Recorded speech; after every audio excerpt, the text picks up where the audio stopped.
Hello everyone!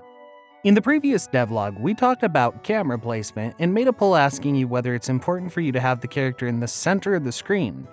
To our surprise, most of you want the character to be in the center, so we added this option to the game. We thought the side view is better and more convenient, but after receiving a lot of comments about changing camera placement, we started a poll.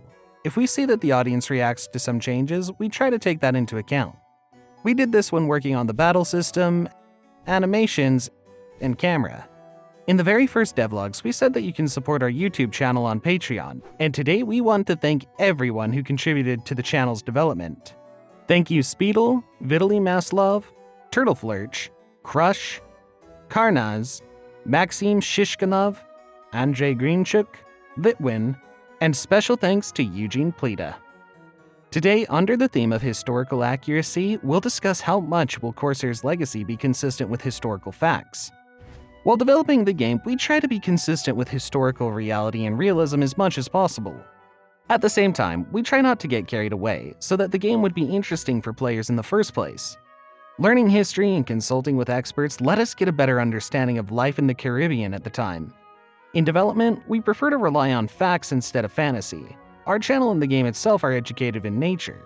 Corsairs Legacy lets all who play our game or visit our channel learn something new about their favorite topic. While playing Corsairs Legacy, you'll learn that the currency and the economy are as close as possible to the reality of that time. You're using the blade and pistol that were used in the Caribbean at the time of piracy. You're sailing on ships created according to the blueprints of that time. The soldiers wear the same uniform that was relevant at that time, and they shoot the same musket that was in use at the time on duty. The forts look as close as possible to the real-life buildings. In the tavern, you're playing the same game that was popular among sailors and pirates at that time, and the rules are the same. And even rooftops will correspond to that time and will be interspersed with moss like it was at the time due to the climate. In discussing different aspects of the game with our historical consultant, we also talked about the appearance of the characters.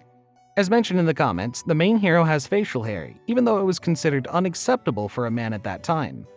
Our consultant shared pictures of people at that time. We noticed that they don't look very presentable or familiar for our perception.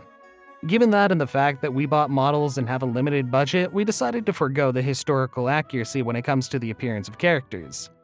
We create more spectacular and familiar images of the residents of the Caribbean, just like the creators of other projects about pirates, Black Sails, Pirates of the Caribbean, and so on. We were creating the images for our characters partially inspired by historical records, literary works, and of course, the book Treasure Island. In this way, the game will combine real-life and fictional pirates. Similarly, to create a comfortable for players mechanics in the sailing simulator, we don't implement hardcore battles, where each battle would be at least a few hours. We try to create a historical game about pirates where the gameplay comes first, and then we try to analyze and recreate historical facts. Do you agree with our vision? We'd like to know your opinion in the comments below. We'll see you in the next videos. Bye!